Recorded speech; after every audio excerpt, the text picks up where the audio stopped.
Cumprimento a todos os meus irmãos com a paz de Jesus. Um feliz sábado para vocês.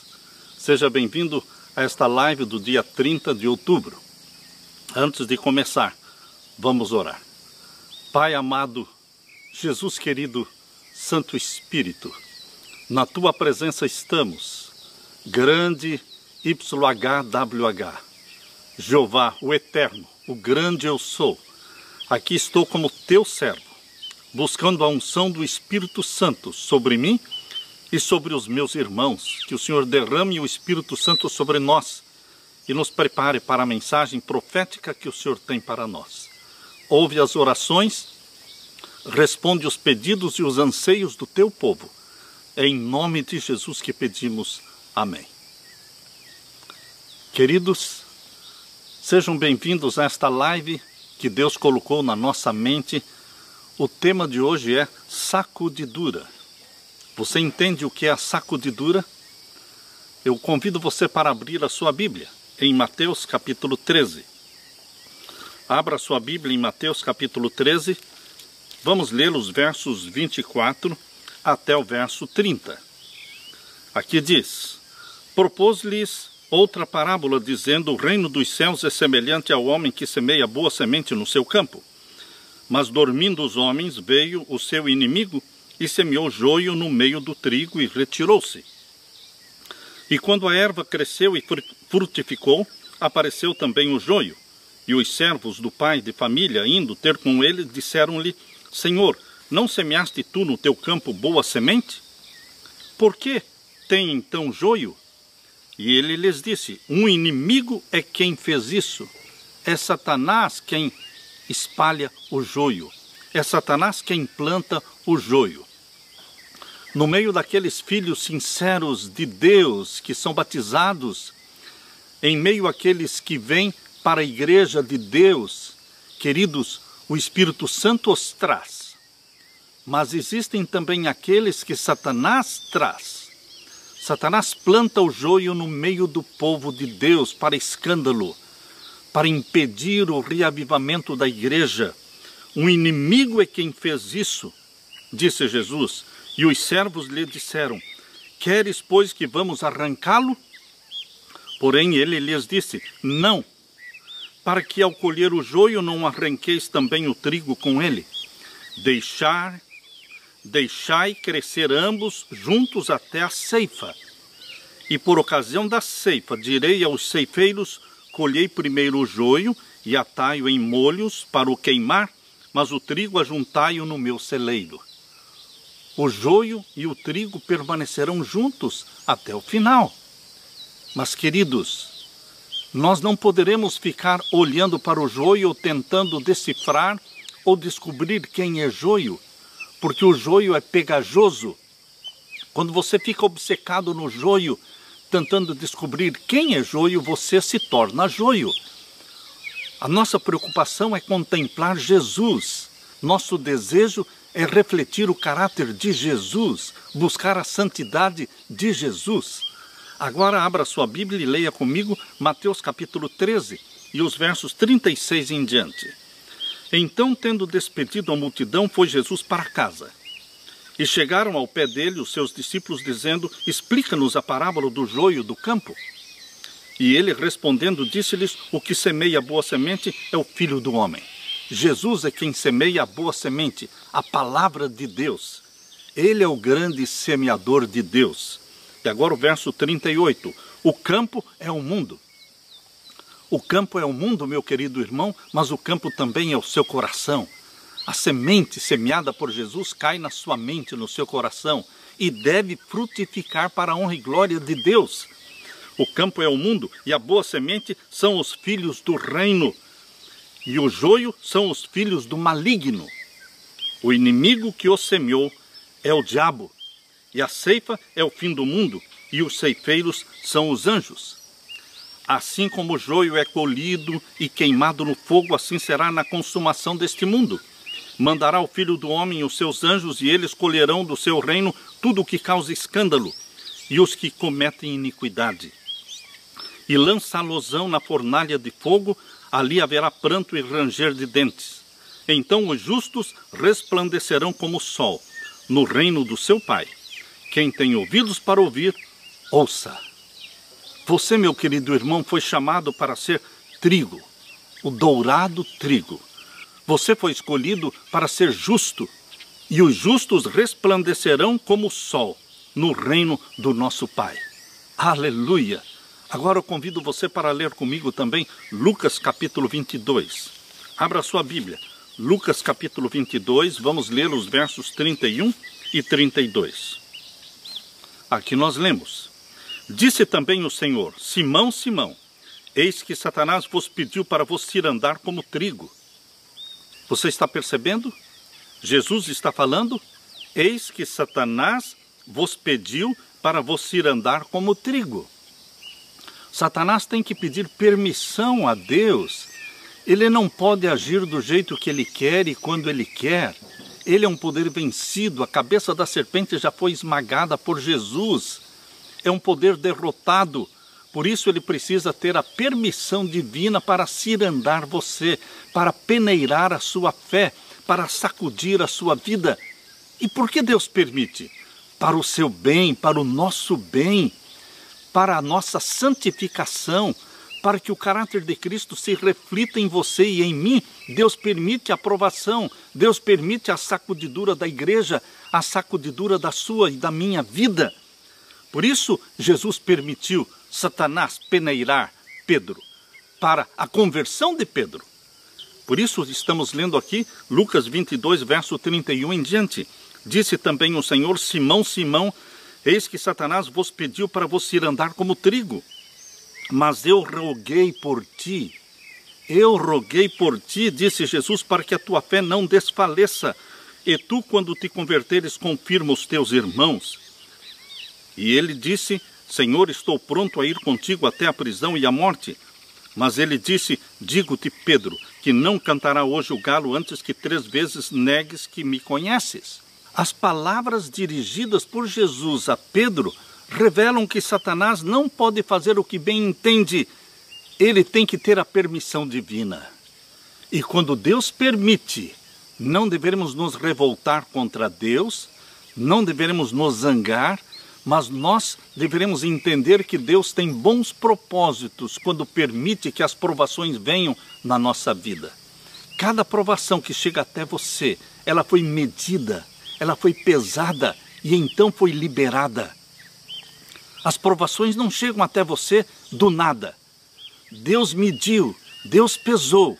E quando Deus libera, e Satanás então vem tentá-lo, vem prová-lo, é porque Deus quer tirar glória para o nome dele, glória para o nome de Deus, como tirou da vida de Jó. Deus foi glorificado na vida de Jó, na vida de Daniel. Deus quer ser glorificado na sua vida. Meu querido irmão, Jesus estava preparando Pedro para a mais severa crise da sua experiência espiritual, que aconteceria poucas horas depois. Poucas horas depois que Jesus falou, veio a grande crise na vida de Pedro. E Jesus estava preparando Pedro. Jesus está preparando você, meu querido irmão, para a grande crise espiritual da igreja, para a grande crise espiritual minha e sua. Ele quer nos preparar. Por isso o tema de hoje, sacudidura. Não é se a sacudidura vai acontecer, mas quando a sacudidura vai acontecer. Porque ela vai acontecer. O que nós precisamos entender é que não é somente Pedro o alvo dos maus desígnios de Satanás. Satanás não estava pensando somente em Pedro, mas Satanás está pensando também em você, em mim. Todo servo de Deus está sujeito uma ou outra vez aos terríveis ataques e provas que revelarão se nós somos um dourado trigo ou somos simplesmente uma palha inútil. Por isso, queridos, vale a pena prestar atenção nas palavras dirigidas por Jesus a Pedro. Lucas 22, 32, Jesus disse: mas eu roguei por ti. Jesus roga por você. Jesus ora por você. Jesus intercede por você, meu querido irmão. As provações, os sofrimentos, as angústias não chegam assim do nada. Elas foram medidas, elas foram pesadas, para então serem liberadas. Mas Jesus roga por você Isto me conforta, o que diz aqui em Lucas 22:32. Eu roguei por você. Agora, queridos, veja a ênfase que Jesus deu aqui no verso 32. Mas eu roguei por ti para que a tua fé não desfaleça. Jesus não disse, eu roguei por você, Pedro, para que as tuas faculdades mentais e físicas, ou seu domínio próprio, ou as suas forças não desfaleçam. Não foi isso que Jesus falou. Jesus falou exatamente, eu roguei por ti para que a tua fé não desfaleça. A ênfase de Jesus foi a fé. Queridos, a única qualidade mencionada por Jesus foi a fé. Por quê? Porque a fé é o conduto pelo qual fluem todos os outros recursos que o cristão necessita para enfrentar as provas que nos sobrevêm. Foi a fé que sustentou Jó e deu paciência para Jó na hora da provação. Foi a fé que estava com Daniel dentro da cova dos leões. Foi a fé que estava com aqueles 3 jovens hebreus quando foram lançados na fornalha de fogo ardente. É a fé. Foi a fé que sustentou Jesus Cristo para subir e caminhar até o Calvário. Todos os filhos de Deus, assim como Pedro, eles precisam ter uma experiência especial com Jesus Cristo. Experiência que vai sacudir a fé. Essa experiência é chamada de sacudidura. E não é se vamos passar, é quando vamos passar. Para uns chega mais cedo, para outros demora mais um pouco. Mas Deus tem olhos sobre você, mas olhos de amor, de cuidado, para não permitir que você seja tentado acima do que pode suportar. Mas antes Deus dá também o escape para cada tentação. Lembre-se, as tentações são humanas, mas o poder para vencê-los não é humano. O poder para vencer as tentações é um poder divino. Como não vamos vencer as tentações? Não existe tentação senão humana, mas o poder para vencê-las é divino. Jesus disse para Pedro, quando te converteres, confirma os teus irmãos. Deus permitiu a sacudidura na vida de Pedro, o peneiramento, o joeiramento para a conversão de Pedro. Jesus pronunciou estas palavras para o discípulo que já estava andando com ele dia e noite por mais de 3 anos. Quando eu penso na experiência e na intimidade de Pedro com Jesus, e eu penso na minha experiência com Jesus, quão fraco, quão débil sou eu, quão débil é minha fé. Nós precisamos nos converter de tantas coisas, meu querido irmão. Você também precisa de se converter de tantas coisas. Lembre-se que a conversão é um processo diário. Cada dia eu morro para o pecado. Cada dia eu nasço para Jesus Cristo, sendo gerado de novo pelo Espírito Santo, batizado pelo Espírito Santo. A sacudidura é uma palavra usada por Jesus que significa a experiência espiritual dos filhos de Deus, onde alguns serão provados e embranquecidos. Esta é a expressão usada aqui em Daniel. Abra a sua Bíblia, em Daniel capítulo 11 e o verso 33. Daniel capítulo 11 e o verso 33 diz: e os entendidos entre o povo ensinarão a muitos. Aleluia! O remanescente fiel de Deus são os entendidos do povo de Deus, ensinarão a muitos. Todavia cairão pela espada, pelo fogo, pelo cativeiro, pelo roubo. Queridos, vocês estão percebendo que haverá uma sacudidura? Que haverá um momento de provação? Que muitos de nós vamos cair como mártires? E aqui diz, cairão pela espada, pelo fogo, pelo cativeiro e pelo roubo. E agora o verso 34, e caindo eles serão ajudados com pequeno socorro, mas muitos se ajuntarão a eles com lisonjas, tentando desviá-los do caminho do Senhor. E agora diz o verso 35, Daniel 11, 35, e alguns dos entendidos cairão para serem provados, e purificados, e embranquecidos até o fim do tempo, porque será ainda no tempo determinado. Deus permite que você seja provado, como Pedro, para ser provado, purificado, embranquecido. Queridos, estas expressões nos mostram exatamente o que acontece na sacudidura. Alguns caem fora, mas o remanescente fiel de Deus é purificado, é embranquecido. Aqui diz também em Daniel capítulo 12, Daniel capítulo 12, o verso 9 e 10. E ele disse: vai, Daniel, porque estas palavras estão fechadas e seladas até o tempo do fim. Muitos serão purificados. Estão vendo no tempo do fim agora? Em nossos dias, meu querido irmão, minha querida irmã, em nossos dias vai acontecer a sacudidura. Muitos serão purificados, aleluia, embranquecidos, aleluia, provados. Mas os ímpios procederão impiamente, e nenhum dos ímpios entenderá, mas os sábios entenderão, aleluia.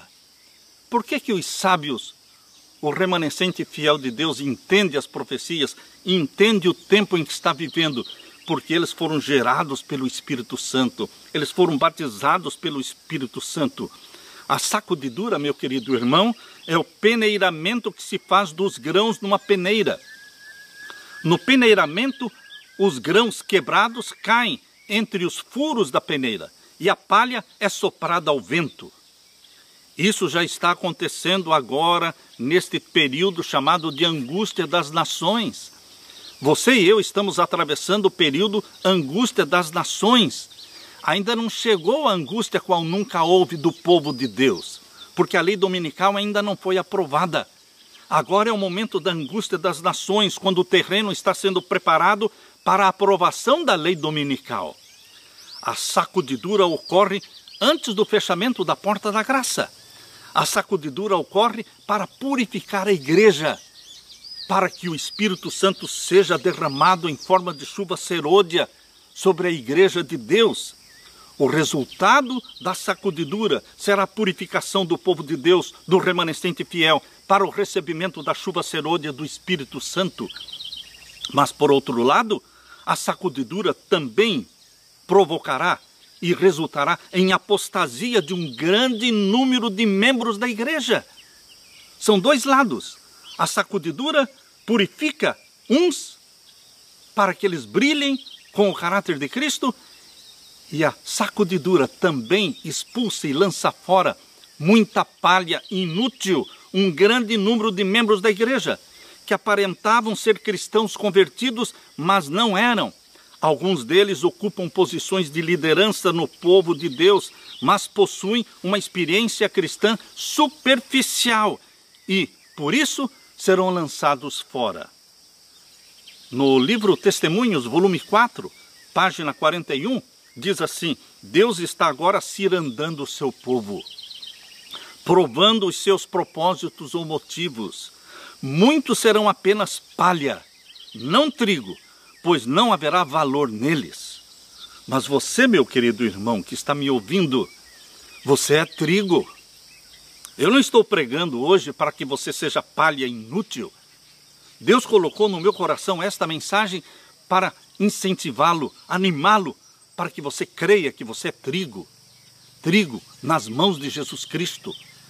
Um trigo que vai brilhar e que vai refletir o caráter de Jesus. Entenda, meu querido irmão, que ser membro da igreja não é garantia de salvação.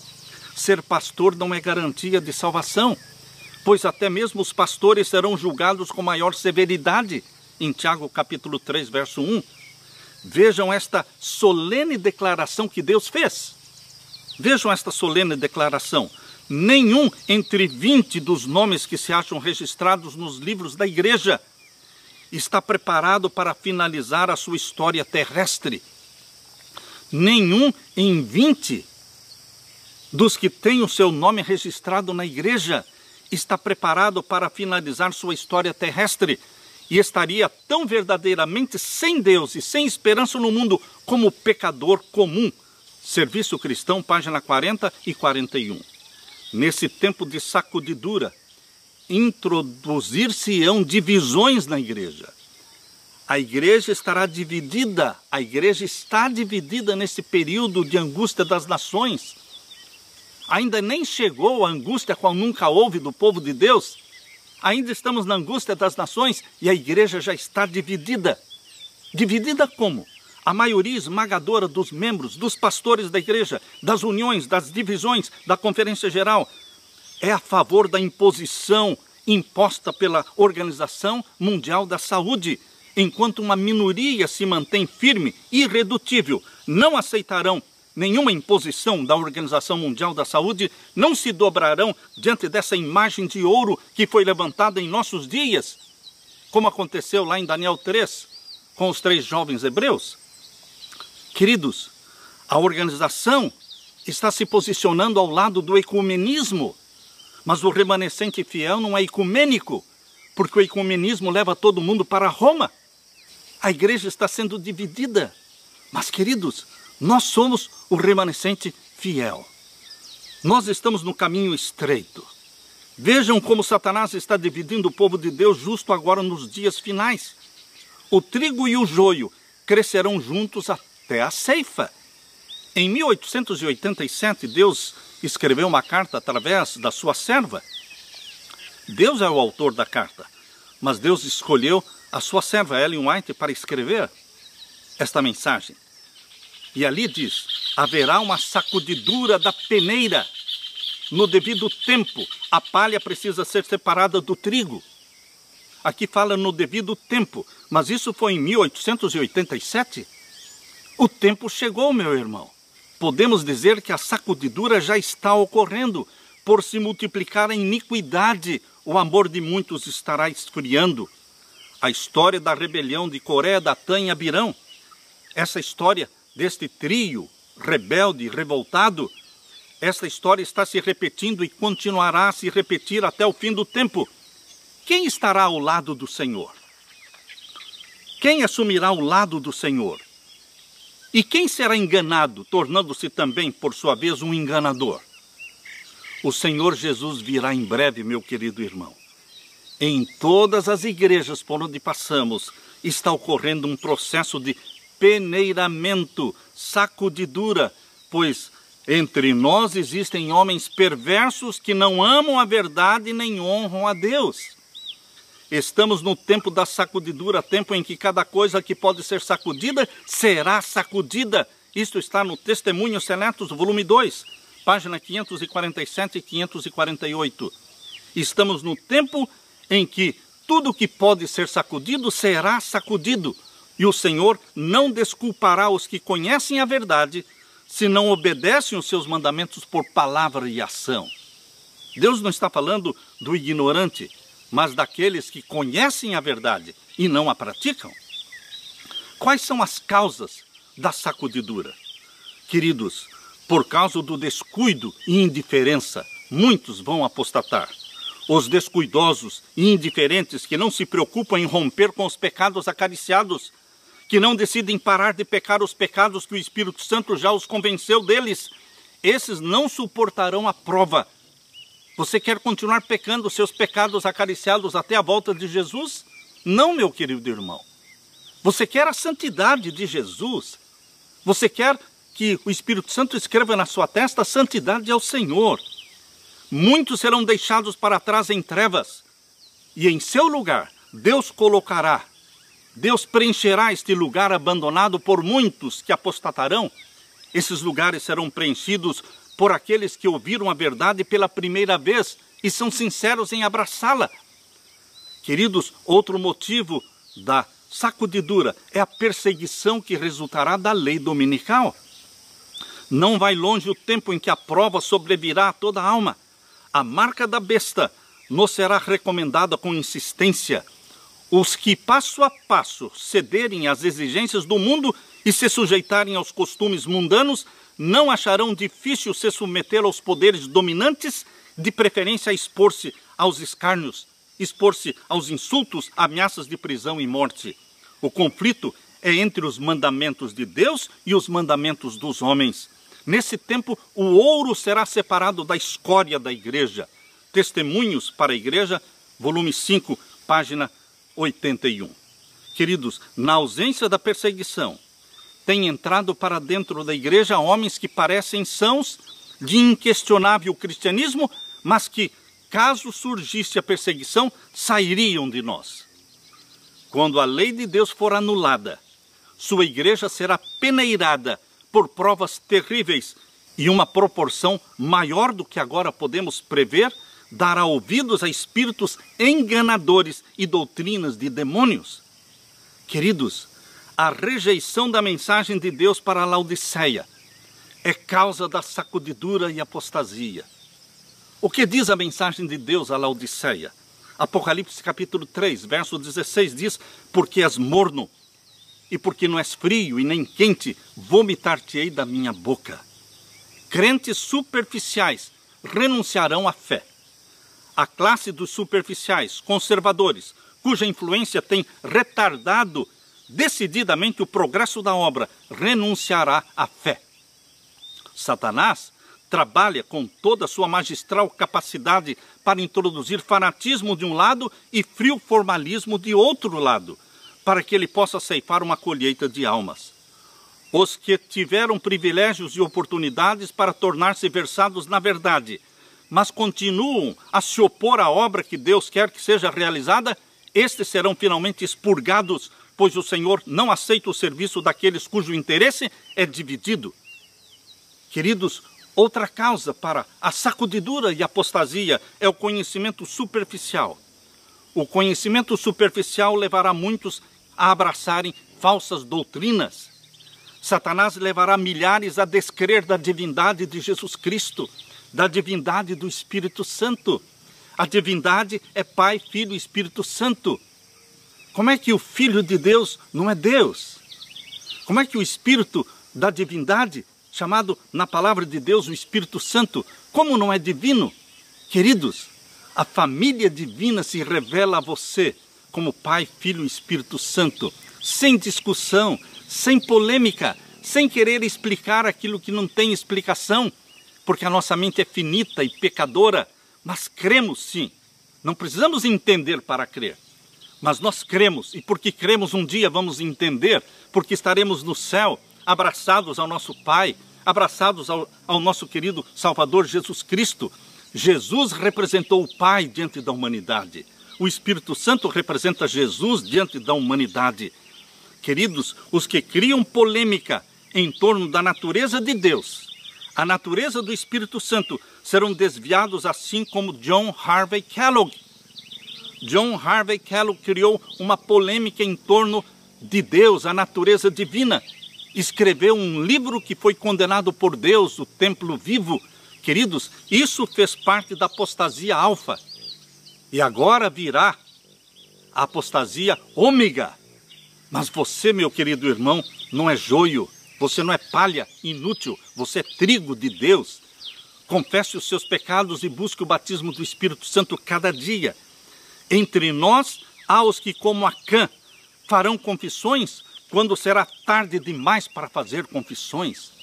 Acã poderia ter confessado o seu pecado antes dele ser denunciado como o causador da desgraça no povo de Israel. Mas ele não confessou. Muitos escondem, muitos dão desculpas, mas queridos, Deus quer que você confesse o pecado. Deus pede renovamento, Deus pede reforma da vida espiritual. Pela oração e pela confissão do pecado, precisamos preparar o caminho para o Rei. A chamada ciência e religião, hoje, acham-se em campos antagônicos. Fala-se muito na ciência, em nome da ciência, muita coisa está sendo feita, oprimindo o povo, sujeitando o povo. Mas a chamada ciência e a religião acham-se em campos antagônicos. A ciência hoje, a falsa ciência, está usando a Organização Mundial da Saúde, exigindo uma submissão cega. Para quê? Para essa terapia genética experimental. Mas, queridos, Deus nos deu cabeça para pensar e raciocinar. Nosso corpo é o templo do Espírito Santo. Eu não vou usar nada, comer ou beber nada, e nem injetar nada no meu corpo para destruí-lo. A Bíblia diz na primeira carta de Paulo aos Coríntios, capítulo 3, abra sua Bíblia. Primeira carta de Paulo aos Coríntios, capítulo 3, e o verso 16 e 17. Não sabeis vós que sois o templo de Deus e que o Espírito de Deus habita em vós? Este corpo é o templo de Deus. Eu só vou colocar nele aquilo que Deus me pede para colocar. Agora o verso 17. Se alguém destruir o templo de Deus, Deus o destruirá. Isto é forte, meu querido irmão. porque o templo de Deus, que sois vós, é santo. Queridos, no tempo do fim, agora, haverá uma deserção entre dirigentes da igreja. Nós lemos isso em Profetas e Reis, página 188. Muitas estrelas que temos admirado por seu brilho tornar-se-ão trevas. Estrelas que têm sido admiradas por seu brilho, líderes na causa de Deus. Muitas destas estrelas vão se tornar trevas. Muitos demonstrarão que não são um com Jesus, que não estão mortos para o mundo, para que possam viver com ele. E as apostasias de homens que ocupam posições de responsabilidade serão frequentes. Serão frequentes o quê? A apostasia de homens que ocupam posições de responsabilidade no povo de Deus. Isto foi escrito em 1888, na revista Review and Herald, de 11 de setembro. Pastores não santificados serão eliminados. A grande questão que está próxima, o cumprimento da lei dominical, eliminará aqueles a quem Deus não designou. E ele terá um ministério puro, um ministério leal, santificado, preparado para a chuva serôdia. Isso está em Mensagens Escolhidas, volume 3, página 385. Muitos se levantarão em nossos púlpitos, tendo nas mãos a tocha da falsa profecia, acesa na infernal tocha de Satanás. Dentre nós sairão alguns que não mais levarão a arca, mas estes não podem obstruir a verdade, pois esta prosseguirá avante e para cima até o fim. A igreja, meu querido irmão, pode parecer prestes a cair, mas não cairá, porque a igreja não são os prédios, a igreja não são as instituições, a igreja é você, sou eu, a igreja são os membros do remanescente fiel. Por isso, Deus diz, a igreja pode parecer prestes a cair, mas não cairá, porque não está falando de instituições, está falando de homens e mulheres batizados pelo Espírito Santo. A igreja talvez pareça prestes a cair, mas não cairá, ela permanece, ao passo que os pecadores de Sião serão lançados fora na sacudidura. A palha separada do trigo, precioso. É esse um transe terrível, não obstante importa que tenha lugar. Mensagens Escolhidas, volume 2, página 380. O peneiramento de Deus sacode para fora multidões como folhas secas. Testemunhos Seletos, volume 1, página 479.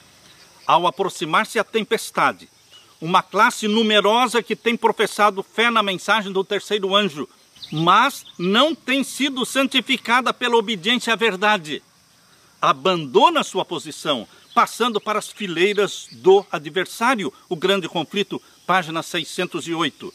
Meu querido irmão, minha querida irmã, permanecer em defesa da verdade, permanecer em defesa da justiça, quando a maioria nos abandona, ferir as batalhas do Senhor quando são poucos os campeões, essa será a nossa prova. Naquele tempo deveremos tirar calor da frieza dos outros, coragem da sua covardia e lealdade da sua traição. O trigo dourado será revelado. O Senhor tem servos fiéis que se hão de revelar no tempo da sacudidura e prova. Há elementos preciosos, hoje ocultos, que não prostraram o joelho a Baal. Não tiveram a luz que tem estado a brilhar sobre nós. Queridos, no meio das igrejas e religiões do mundo, existem pessoas sinceras que não dobraram o joelho a Baal, mas eles vão sim revelar o puro brilho de um genuíno caráter cristão. Durante o dia olhamos para o céu, mas não vemos estrelas, mas elas estão ali no firmamento. Mas quando vem a noite, as estrelas aparecem. A noite chegará. O momento da sacudidura e prova do povo de Deus chegará. E então brilharão as estrelas de Deus. Conversos da hora 1/10. A sacudidura fará com que os conversos da hora 1/10 apareçam. Os lugares vagos nas fileiras serão preenchidos pelos que foram representados por Cristo como tendo chegado na hora 1/10. O Senhor olhará para eles com ternura, seu coração compassivo se enternece e a mão do Senhor está estendida para salvar. Será admitido um grande número de pessoas que nestes últimos dias ouvirão a verdade pela primeira vez. mas são sinceros, ouvem a verdade e a abraçam, e se unem aos que guardam os mandamentos de Deus, e têm a fé em Jesus Cristo. Jesus aguarda com fremente desejo, meu querido irmão. Jesus aguarda com grande anseio de ver a manifestação de si mesmo na sua igreja. Quando o caráter de Jesus for reproduzido em você, quando o caráter de Jesus for reproduzido em mim, quando o caráter de Cristo for reproduzido perfeitamente em seu povo, então ele virá para reclamá-los como sendo seus. Parábolas de Jesus, página 69. Está você refletindo o caráter de Cristo, meu irmão? Ter o caráter de Jesus, revelá-lo ao mundo, é esse o seu supremo desejo? Se esse é o seu anseio, o seu anelo, o Espírito Santo irá imprimir o caráter de Jesus em você. E você vai brilhar como ouro, você vai brilhar como trigo dourado. E Jesus Cristo virá em breve para colher o trigo e armazená-lo nos celeiros do céu. Ora vem, Senhor Jesus, é o nosso clamor. Batiza-nos com o Espírito Santo, Pai amado. Que Jesus Cristo seja entronizado em nosso coração. Que a tua igreja seja purificada. Que a chuva serôdia seja derramada sobre o teu povo. E que Jesus venha reclamar-nos como dele. Somos dele. Quando o caráter de Jesus for perfeitamente reproduzido em seu povo, então ele virá para reclamá-los como seus. Aleluia! Eu deixo com você esta mensagem de esperança e de conforto. Deixo com você a paz de meu Jesus. Amém.